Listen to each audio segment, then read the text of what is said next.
Link TV, connecting you to the world. Link TV is viewer supported. Watch more at linktv.org.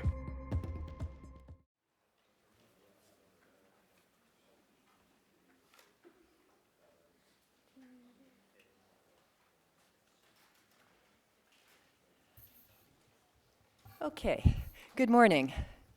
Everybody awake? All right. I'm Barbara Slavin. I'm a senior fellow at the Atlantic Council and an Iran obsessive for the last 15 years, if not longer. We're going to have a very interesting panel today on sanctions. I want to start by thanking Congressman Jim Moran for getting us this room and the Parsa Foundation for providing funding for this conference. As I think all of you know, sanctions have become the default position for assorted U.S. administrations in dealing with Iran, going back to the beginnings of the Islamic Republic, but intensifying over the past few years, and certainly intensifying more than ever under the Obama administration. We're very fortunate to have three experts to talk about sanctions, whether they work, how they work, what their impact is on the target country and also on the world economy. And we're going to start with Robert Pape. He is a political scientist and professor of political science at the University of Chicago, who's known for work on international security affairs, and he's written some seminal articles on the effectiveness of economic sanctions. He's the founder of the Chicago Project on Security and Terrorism and recently published his third book, which is called Cutting the Fuse: The Explosion of Global Suicide Terrorism and How to Stop It. Pretty much for the last 25 years, I've studied coercion, how we can coerce states in various ways. I spent over a decade studying air power. What can we do with air power to coerce states? I spent 3 years teaching for the U.S. Air Force. I also spent a number of years studying economic sanctions. And I'd like to just give you one simple message today, which is I think the idea that we would impose still heavier economic sanctions on Iran with any expectation whatsoever that this would produce meaningfully positive results in halting its nuclear program is a giant mistake. It's just a giant mistake. The current, and let me now just give you some reasons. The current regime of economic sanctions against Iran has done little to stop Iran's nuclear development. The heart of the program are centrifuges that Iran uses to enrich uranium. The IAEA estimates that Iran would need something like 1,300 centrifuges running at maximum effort for about a year to produce enough highly enriched uranium for a bomb. Well, in the year 2006, in February 2006, Iran began to test its P1 centrifuges at Natanz, and shortly thereafter, the United States, Europe, and the UN went into multiple waves of sanctions after sanctions after sanctions on Iran. Well, where are we 5 years later? 5 years later today, Iran has 9,000 centrifuges operating at Natanz. It is developing a faster model there, and it's moving more centrifuges to Qom. Clearly, Iran has far more centrifuges than it needs if it wanted to, if it chose a maximum effort to develop highly enriched uranium for a bomb, and our economic sanctions have done nothing to stop that. The main reason is not that smart people have failed to think of a variety of sophisticated ways to use economic pressure on Iran. We call them smart sanctions, kind of reflecting that we're smart. Smart sanctions have targeted key individuals and companies related to the nuclear program in Iran, but these have failed to produce meaningful results. The main problem is not with the sophistication of those ideas. The main problem is that economic sanctions themselves are a very poor tool for achieving ambitious goals like stopping a WMD program. And in fact, sometimes the heavier the economic sanctions, the more they have produced nationalist backlashes. That is, one of the key messages I want to leave you with today is that we often think of economic sanctions as sort of the gentleman or gentlewoman's way of war. We kind of can think about this as politically convenient. We're going to triangulate between two different sides in a debate between engagement and military force, and we're going to come down somehow hedging in the middle. That's not really what happens with economic sanctions. What happens with economic sanctions, as I'm going to tell you, is that they're often a prelude to using force, not an alternative to using force, and often the heavier the economic sanctions, the more the propensity for a backlash, and that's the real risk. That's the real hidden risk with economic sanctions. Now, let me explain a little bit by talking about the record of economic sanctions. I'm sure everyone in this room knows that since World War I, economic sanctions have been a common foreign policy tool states have used to achieve foreign policy goals. And since the end of the Cold War, the United States in particular has been increasingly relying on economic sanctions for highly ambitious foreign policy goals, such as to try to get Iraq out of Kuwait in 1990, to topple Saddam at numerous points in the 1990s, to compel Serbia to stop aggression in the Balkans, and to compel Iran and North Korea to abandon their WMD efforts, which I'm sure, as you noted, that laundry list, we have no successes. No successes. Now, to be clear, these goals, taking or defending territory, changing a state's regime, or changing a state's military behavior are highly ambitious goals that we would normally reserve for military force. The logic of sanctions, however, is simple. Economic sanctions seek to be an alternative to military force by lowering the economic welfare of the target state, reducing its international trade, hurting its international finance, to cause the target government to change its behavior. Sanctions can coerce either directly by persuading the target government that the economic costs are not worth the issue at stake, or indirectly by inducing local populations to revolt against the local government. The key question is not the logic. The key question is whether empirically economic sanctions really can achieve these goals, or do they simply make matters worse? Now, the conventional wisdom on economic sanctions has changed over time. In the 1960s and 70s, there was a widespread academic wisdom, which is that economic sanctions rarely, if ever, could achieve serious, ambitious foreign policy goals. And then something changed. Something changed in the 1980s, changed among academics, and then it got picked up in Washington and became the heart of the case for sanctions.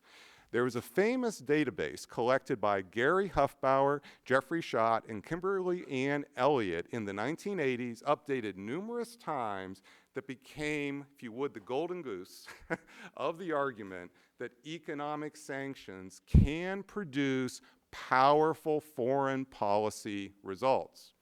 This was the first database of its kind to collect the entire universe of economic sanctions efforts, starting with World War I. They collected 115 cases, the entire universe of sanctions efforts. This became the gold standard of databases, and they found that economic sanctions worked in 40 cases.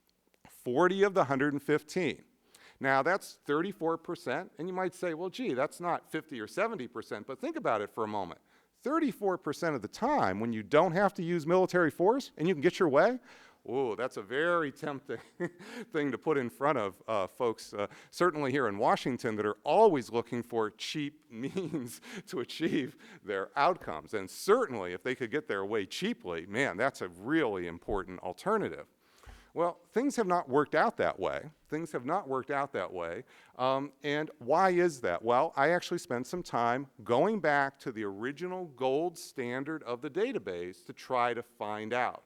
And what I did is I spent years looking at those 115 cases, reanalyzing those 115 cases, the way a doctor might relook at x-ray scans to figure out why a surgery didn't actually work out.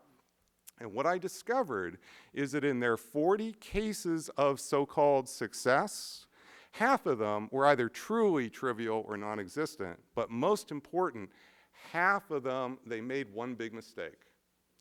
Why do we care about economic sanctions? It's because it's supposed to be an alternative to military force. What did they do in their study?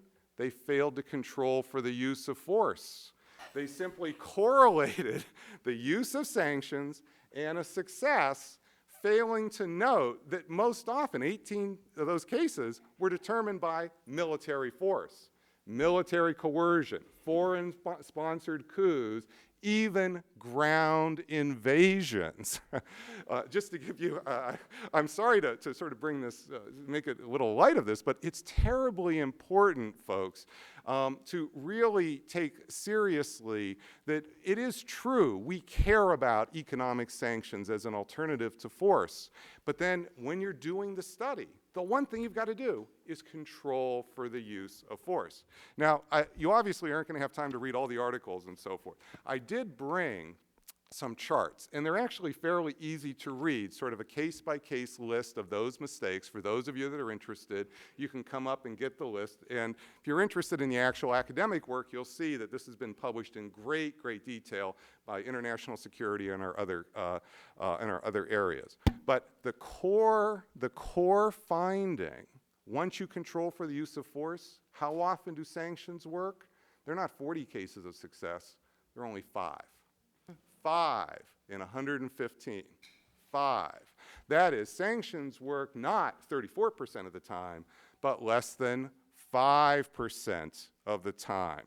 And worse, notice how those 18 cases, we started with sanctions and then we escalated to the use of force. They weren't an alternative to the use of force. What happened when those sanctions came on is they were politically convenient in the short run, and then as pressure mounted, the right used the failure of sanctions to push for more use of force down the road. So basically, using sanctions was a way to help the use of force, not create an alternative to it. And there's one other key point I want to leave you with, which is, so I told you there are 5 cases of sanctions success. A couple of those were with weapons of mass destruction. We persuaded South Korea and Taiwan in the 70s and 80s to abandon their nuclear programs with economic sanctions. Why is that? There was one special feature with that case, one that doesn't hold up in the Iranian case. They were our allies. What we did with South Korea and Taiwan is we not only put some economic sanctions on them, we told them, you don't abandon your nuclear weapons program, we're pulling out our security guarantees. that put a fair bit of pressure on them. And obviously, you can only do that with an ally, and that's nowhere near a situation we have with Iran today. But one more kind of final point, and this is a point that's really important in the case of Iran, which is that, so we had those 5 successes. We also had 4 cases of severe military backlash, especially with heavy economic pressure. Now, one case, the most famous case, was in July 1941 when the US slapped an oil embargo on Japan. And what that did is it shifted the balance inside the Japanese government toward the hardliners, not to the softies, toward the hardliners, which then led to their decision to attack in Pearl Harbor. But there's another case. That case is with Iran, and probably our most important case to remember today. In 1979, when the Shah of Iran fell, the United States responded by seizing the $10 billion in the Shah's bank accounts so the Ayatollah would not get that money. What did Iran do? They seized our hostages. That's what triggered the hostage crisis. They kept our hostages for 444 days, and they released them when they got their $10 billion back. The lawyer for the United States was Warren Christopher. All this is documented in detail with court records, with Warren Christopher's signature, and it's terribly important to recognize that one of the key cases of a backlash with economic sanctions was in the case of Iran. It was when heavy sanctions were imposed on Iran, and that's probably the most important thing to take out of today, which is we not only have no reason to think that heavier economic sanctions would compel Iran to blunt and stop its nuclear program, but we have real reason to worry that if we impose heavy economic sanctions on Iran, we may get that nationalist backlash, totally inadvertently, but it will still hurt nonetheless. Thank you very much. I'm going to take issue with a couple of things you said, but I'll wait for the Q&A. I did just want to correct one figure. You said 9,000 centrifuges operating. That's not true. There are actually 5,800 centrifuges operating at Natanz as we speak, at least according to the IAEA. Absolutely fine to be corrected in that way. Let's go on, though. I want to introduce to you Lucien Pugliese. Did I pronounce it right? He's president of the Energy Policy Research Association, a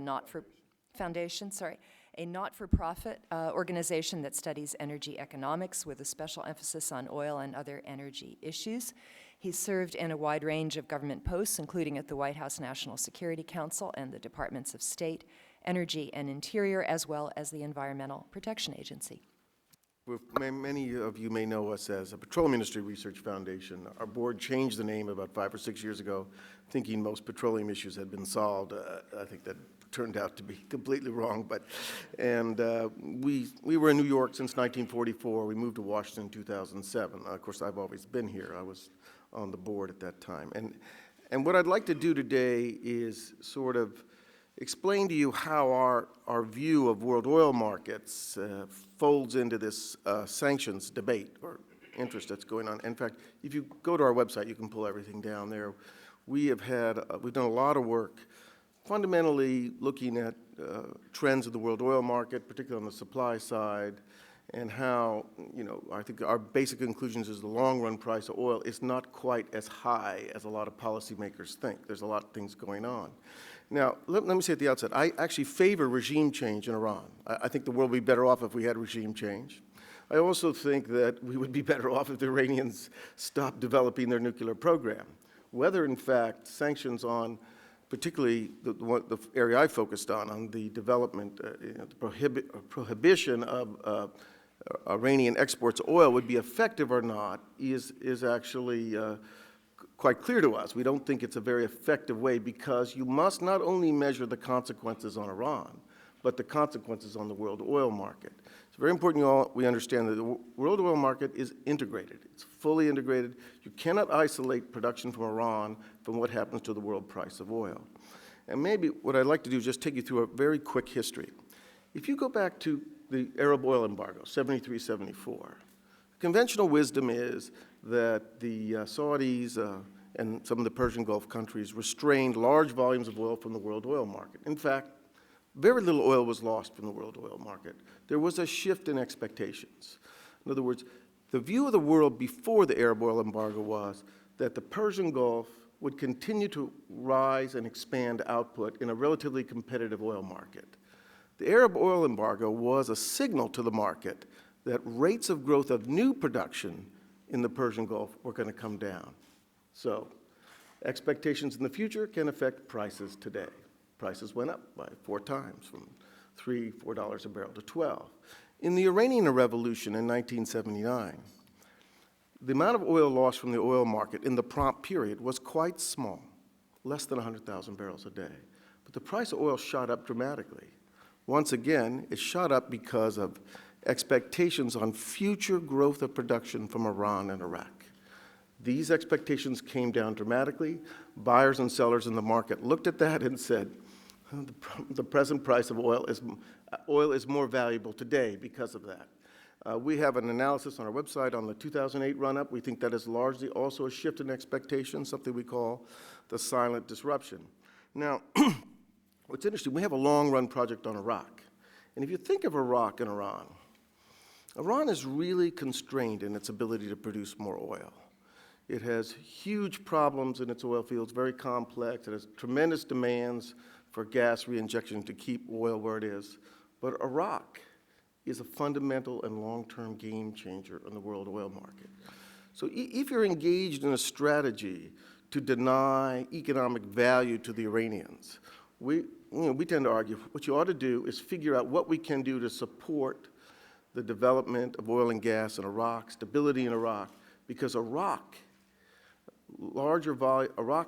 is in a position where it can expand output dramatically. It's not as much worried about the price as it is about volume. I'm not saying it's irrelevant, but it's worried about volume.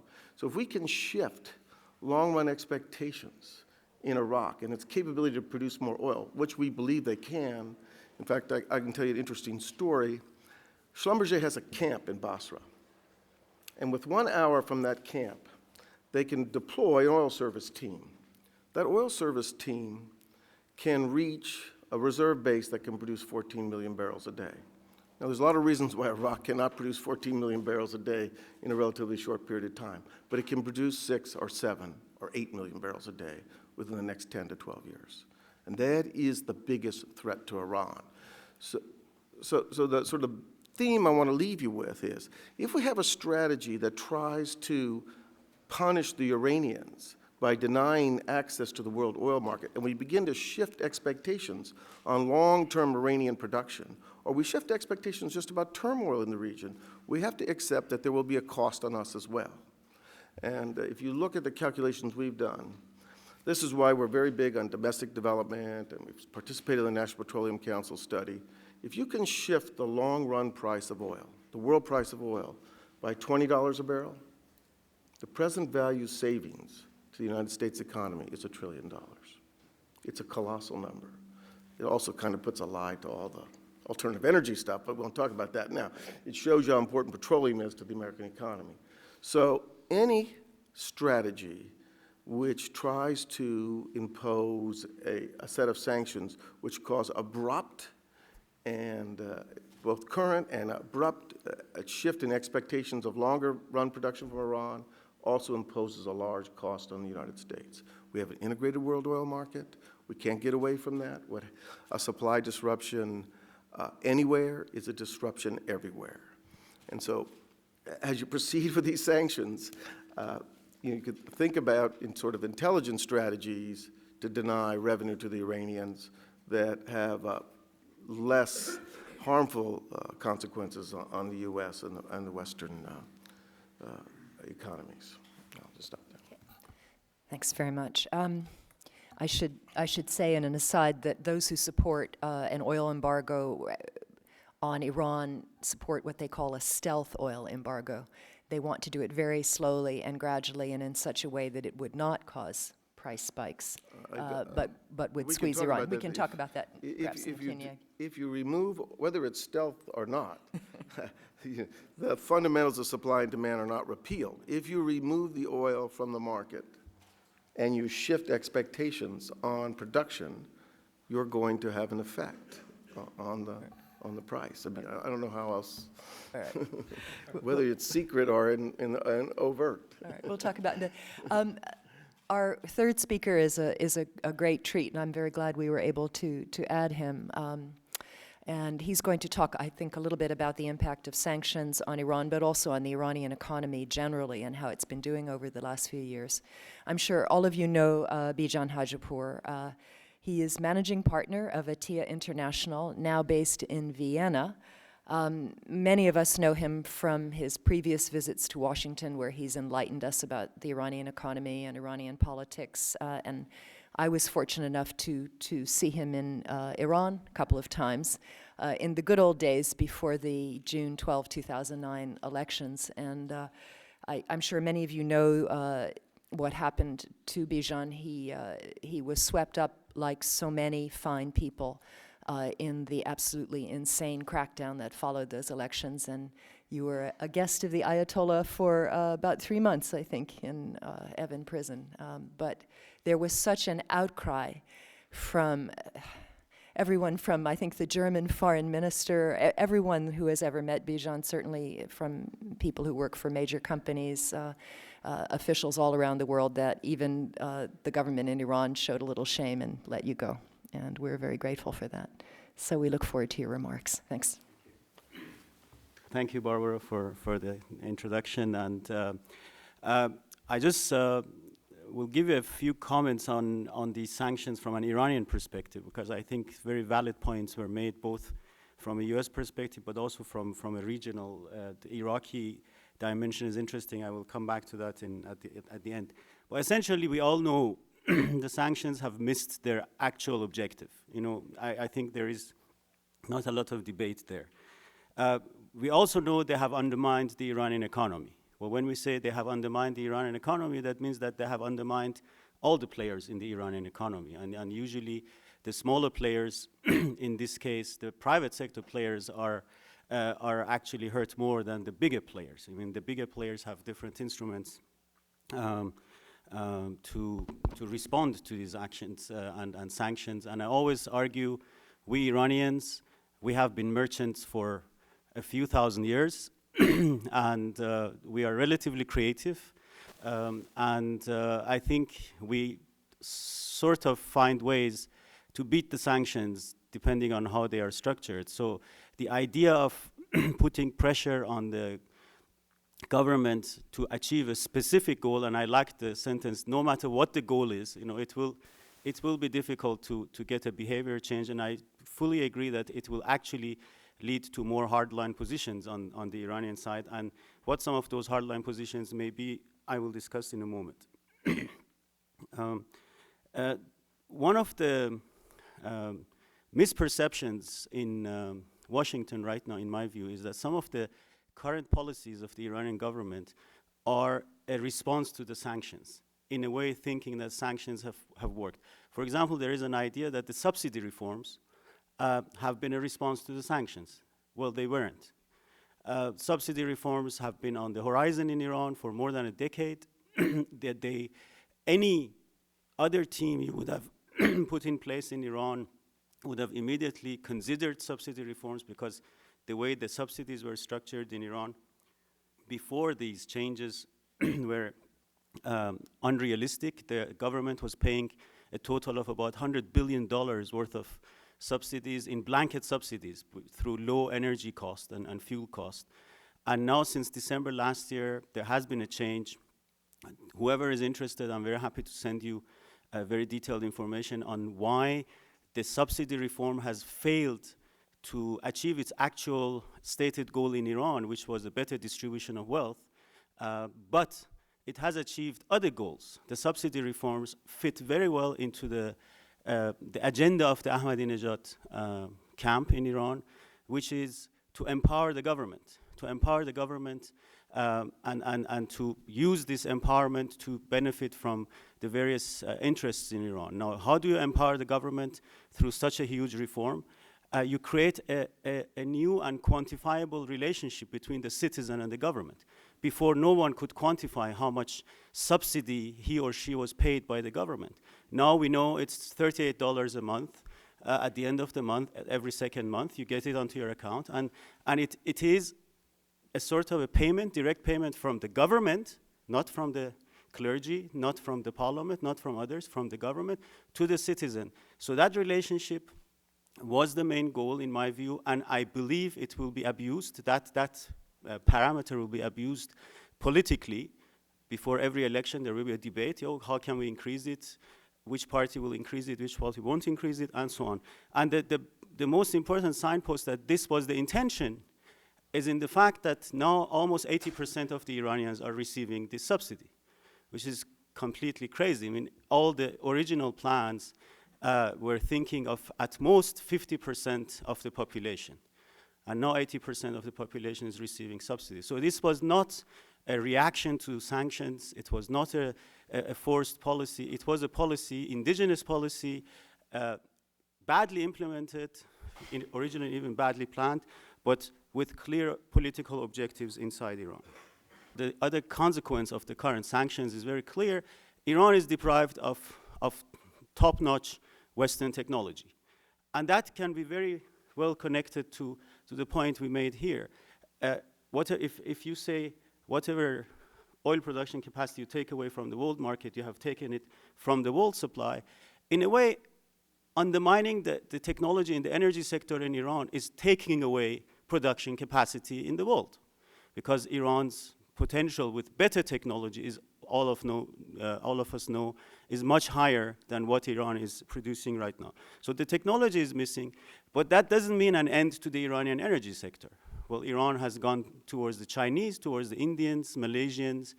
I always argue second-tier technology is available, and the Iranians themselves, they are trying to develop their own approaches, as we know, more and more with revolutionary guards companies who are definitely not they definitely don't have the highest technology in the world, but they're doing it. I mean, Iran is maintaining its production capacity, and that is important in a country that's losing about 250,000 barrels per day of production capacity to depletion. Maintaining production capacities that they are generating about 200 to 250,000 barrels of new capacity every year. So it's not an additional 1 million barrels a day, which could be on the different technological terms, but they are maintaining a reasonable level. The other point that I would like to make is sanctions not only don't achieve their goals, they can also backfire. And the best example of backfiring in the case of Iran is how through the banking and other sanctions, we pushed the Iranian central bank and the Iranian government to buy gold between 2007 and 2008. And those of you following the gold prices know that since 2008, gold prices have gone up about 60%. So we have created actually a windfall for the Iranian government as a result, and they are very thankful for that. You know, they say that in different meetings that these gold acquisitions were actually a result of sanctions. Otherwise, Iran was always keeping hard currency reserves in external banks. The other argument that I hear, and in a sort of the hopeful, the more nuanced argument about sanctioning Iran is always, if we put pressure on the different stakeholders in Iran through economic sanctions, through targeted sanctions and so on, those stakeholders will go back to the decision makers in Iran and would put pressure on them to change policy. Well, if we could know how the decision-making works in Iran and how the different layers of stakeholders influence decision-making, and if it were a mechanical process, maybe we could have achieved something. But it is, I can tell you, it's not mechanical, it's not clear, it's multi-layered, it depends on so many different factors, from oil price to the situation in Iraq to the situation in Afghanistan, other aspects, economic, domestic, and so on, that it's just impossible to be able to draw a process and say, well, we are going to, for example, sanction the merchant community of Iran, with the goal of the merchant community going to the clergy and the clergy going to the decision makers and to get a different end results. I can tell you, within an Iranian culture, with all the different opaque layers, this is impossible. So what is actually happening? In my view, and I fully agree with this sort of hardening positions, the sanctions are essentially, apart from undermining the Iranian economy and undermining the technological development, which I mentioned, and undermining a lot of players that are definitely not the targets of these sanctions, in my view, they are alienating the Iranian stakeholders about US policy. If 10 years ago you had a group of Iranian politicians, business people, and others who very vehemently argued in favor of relations with the US and in favor of a better relationship with the US, those people are being alienated day by day.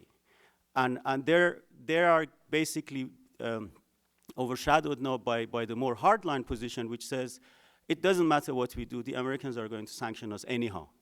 They don't have any other policy. They don't have any other approach.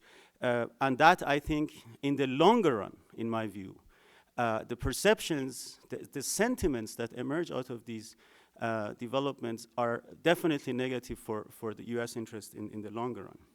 And they are basically undermining moderate forces on all levels, even in, as I said, in circles that have always believed in Western technology in relationship with the West. So in my view, if the US is serious about changing its relationship with Iran and achieving a different set of goals, it should change the entire structure and argumentation about how it approaches a country like Iran. Just a couple of comments about the points you made. I fully agree that Iraq can be a game changer, and hopefully will be a game changer. I want Iraq to come out of the current situation.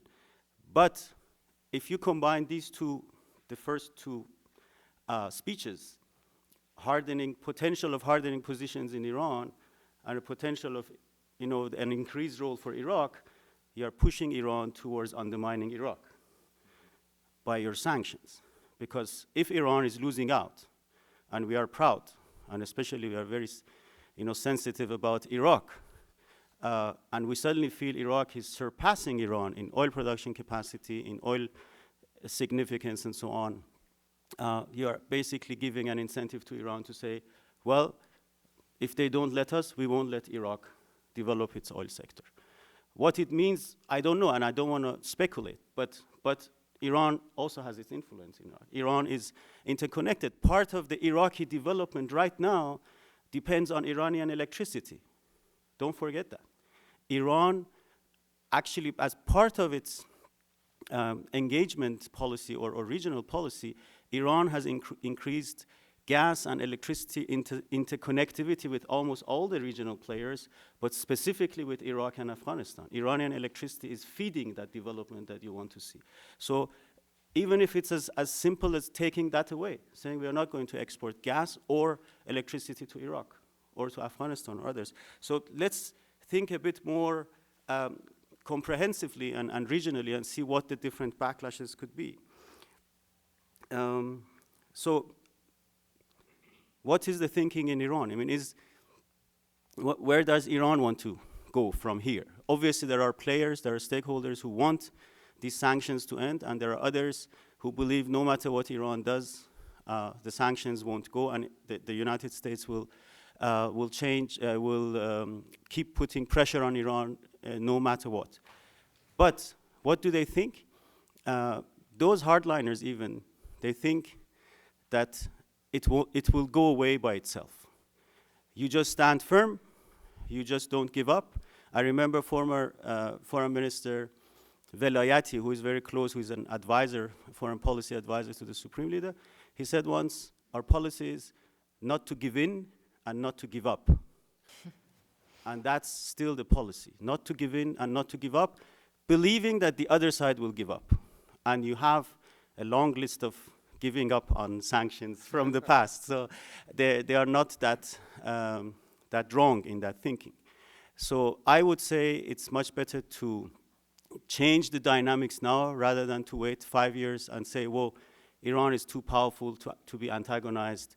Let's rethink. I think maybe one can influence some of these developments at this stage. Thank you. Bijan, thank you very, very much. I'm going to take the prerogative of the chair and make a couple of comments and ask a couple of questions. While perhaps accepting Professor Pape, your general argument, maybe what we have here is a case of sanctions run amok, because some of the sanctions do appear to be achieving some of the goals. For example, I corrected your figure on centrifuges. The Iranians are having a lot of difficulty getting the materials they need to make more centrifuges, miraging steel, for example, certain kinds of aluminum, certain types of carbon fiber. And my understanding is that the enhanced enforcement efforts of the international community are such that there's almost a cap on the number of additional centrifuges of a certain kind that Iran can make. As a result, it makes it more risky for Iran to try to break out and create enough material for a nuclear weapon, because these centrifuges eventually wear out and break over time, and it's not clear that Iran is going to be able to replace them. So I would argue that certain kinds of sanctions do make sense if you're trying to retard the Iranian nuclear program. Those are export controls, though, not These are export controls, right? And okay. Well, sanctions in the sense that Iran is not allowed to buy X, Y, and Z. Yeah, sure. Yeah. So if that were true, then where's the pressure coming for increasing the sanctions? So just as you said, Barbara, you said, okay, it's actually halting the program.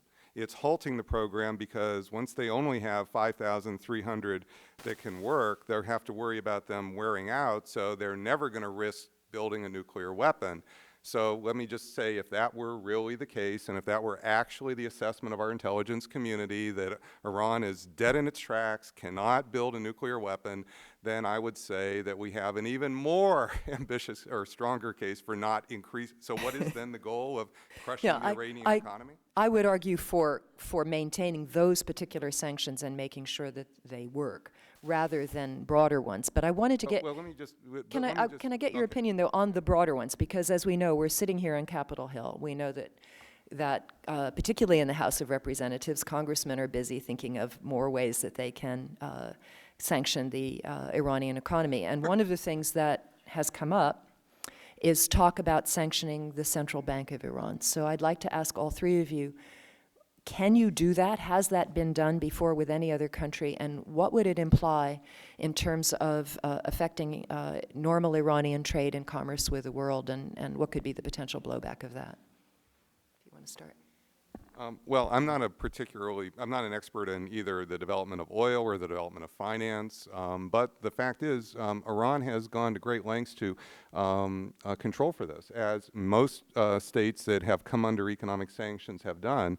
What they've done is they've started to take steps basically to develop fallback positions. So the first thing Iran did to protect against this possibility was to isolate its central bank from European banks. So it started to move its money in various ways to make it much, much, much more difficult for European banks to mess around, if you would, with Iran's central bank. And secondarily, I think that it's already begun a program of basically direct, sort of citizen to government relationships, a financial relationship. And it's true, we might try to mess around with the financial dealings of those citizen to government relationships.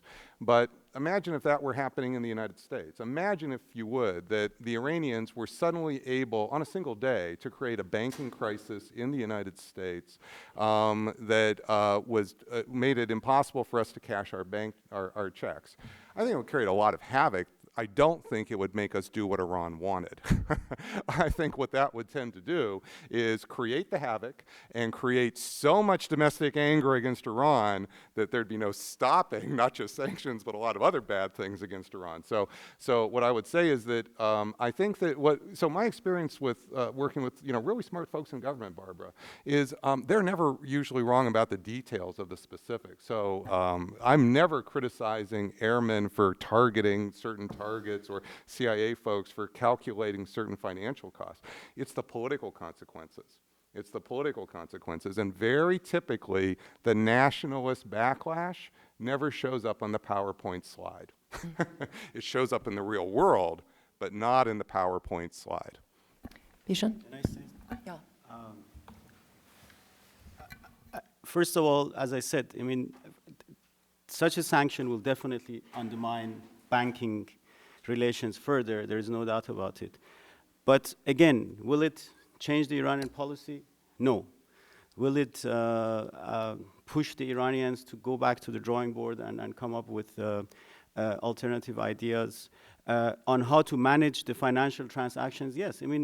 Look at some of the things they have even done without the central bank being sanctioned. For example, right now, with some of the larger oil buyers oil importers from Iran, like China, like India, and so on, they even have opened up accounts in those countries. So the money does not flow back into Iran. The accounts stay there, similar to what we had before the revolution in the US. The oil proceeds would stay in the US and would be spent on imports from the US, especially military imports. Now, the money stays in China and is used for imports from China. Most of the imports come from China anyhow. So what I'm saying is the Iranians will respond creatively. It will increase the cost. It will increase the cost of business in Iran, but who pays for that cost in the end? It's again us again, either us as consumers in the West or Iranians living in Iran. It's not that someone is going to be fully undermined and then change his mind as a result of that. I think, again, the whole concept, the whole tree of sanctions, in my view, and I think I do like the distinction, some of the export controls may be okay, but the idea of this sort of different branches of sanctions is misplaced, in my view. Let me, look, actually, I don't think it's so bad that we've sort of raised the cost of them to produce oil. I mean, it's, some of the things we've done to deny some of the technology and everything. I don't think it's, what it means is they have to, they have to use more of their own resources to hit certain export targets. But I think you have to realize the limits of this stuff, and I tend to agree that there are real limits. I think the other thing a lot of us don't think a lot about, but if you look at the work by Fesharaki and others, the Iranians are their own worst enemy on many of these oil and gas deals. The notion that we're messing things up, our contribution is like 10%. The Iranian contribution to messing up these deals is like 90%. I mean, the reason they can't conclude a lot of these deals is because of, it's the overhang of bureaucracy. No one wants to make a decision. The incompetence throughout the whole oil sector in the management, not the guys on the ground, but the senior management. So, I'm not sure.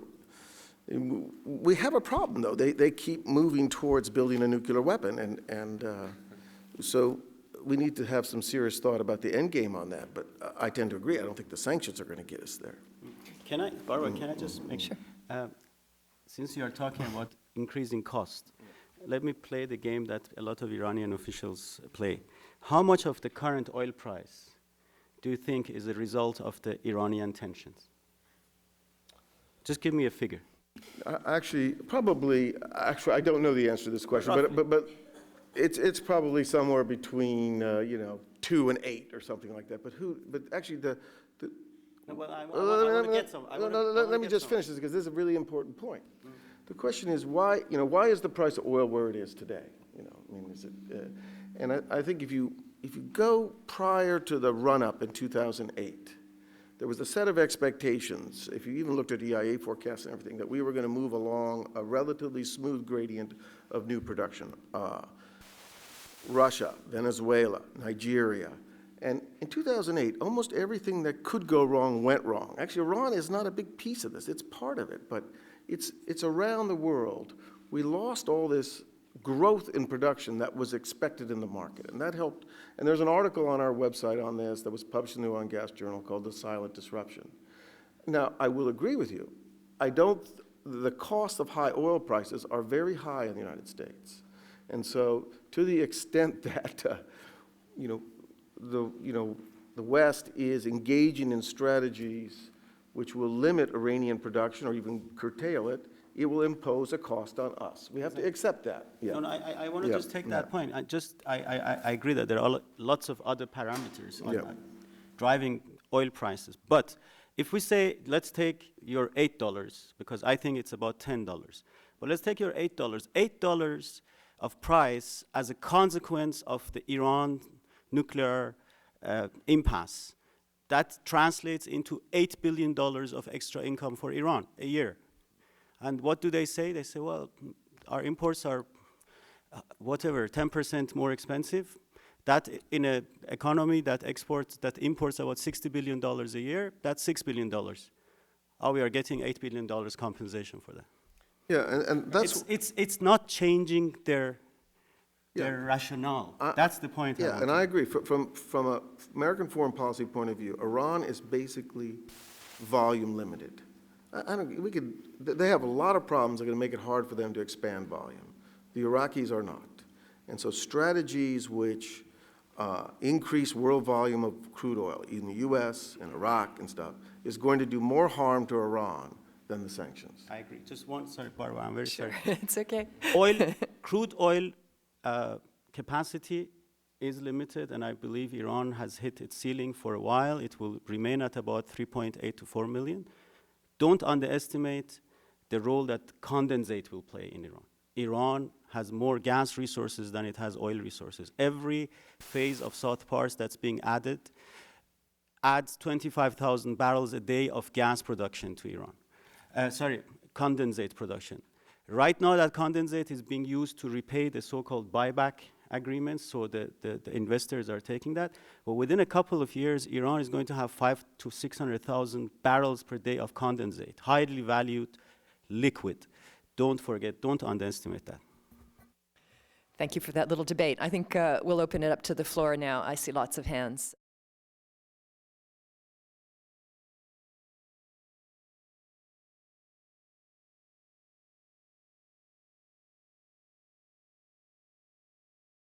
I definitely think it's possible that there could be an Arab Spring, so to speak, in Iran.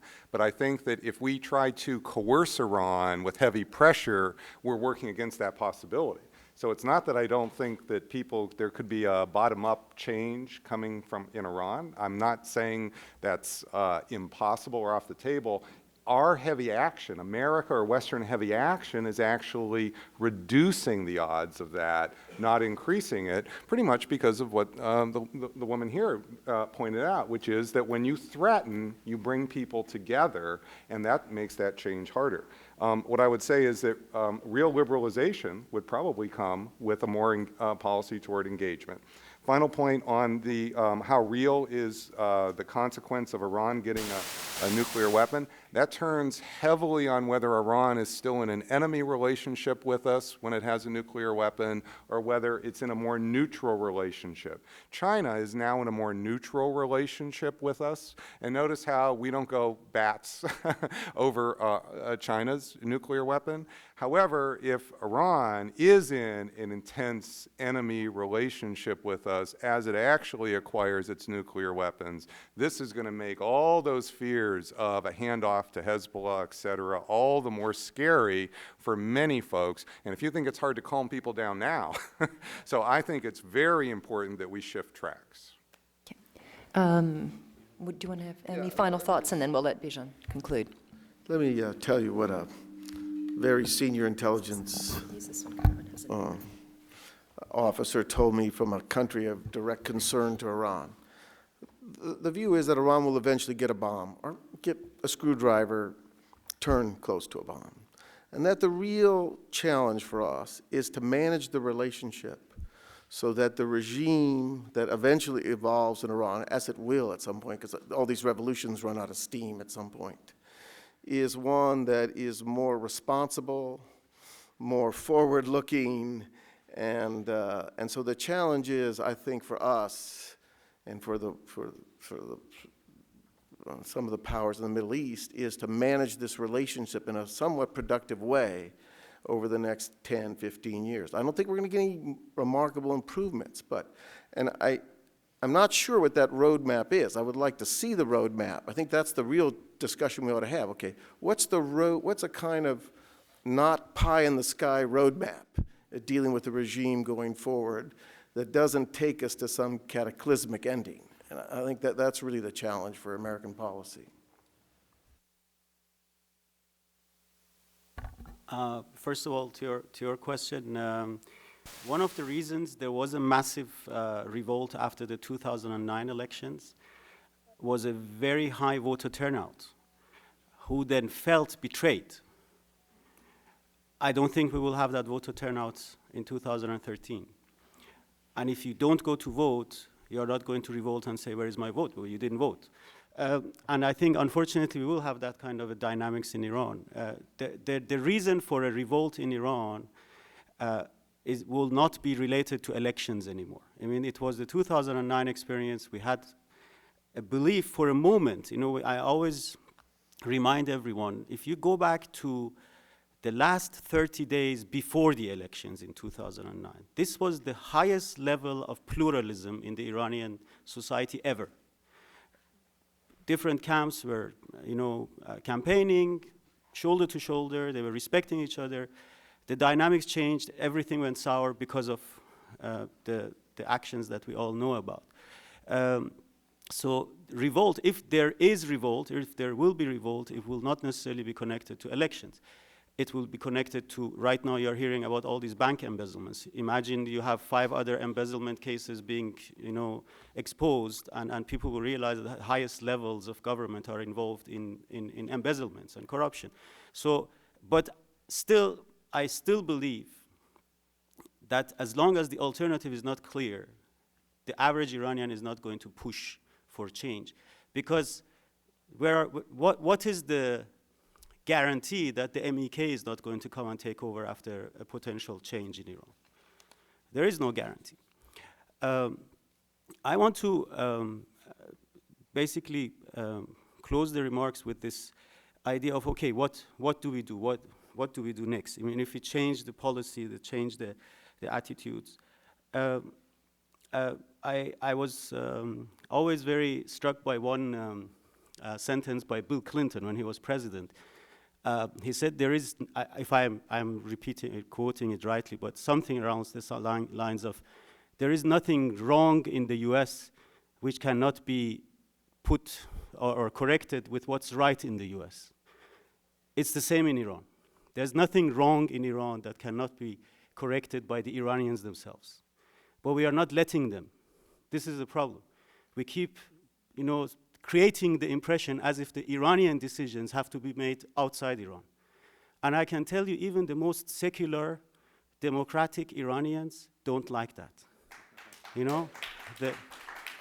Let us leave Iran alone, and the Iranians will correct themselves. The Iranians will, the debate, you are saying the national security strategist will push towards a bomb. The only thing that is between him and the bomb is the Iranian clergy right now, because they say it's immoral. And we are taking that away from them because we keep antagonizing and antagonizing. So leave Iran alone. It's not going to change overnight. As we heard, we have been there for a few thousand years, and and it will continue. We have our own problems. We have our own tensions, but these tensions are not going to go away because of external pressure. Thank you.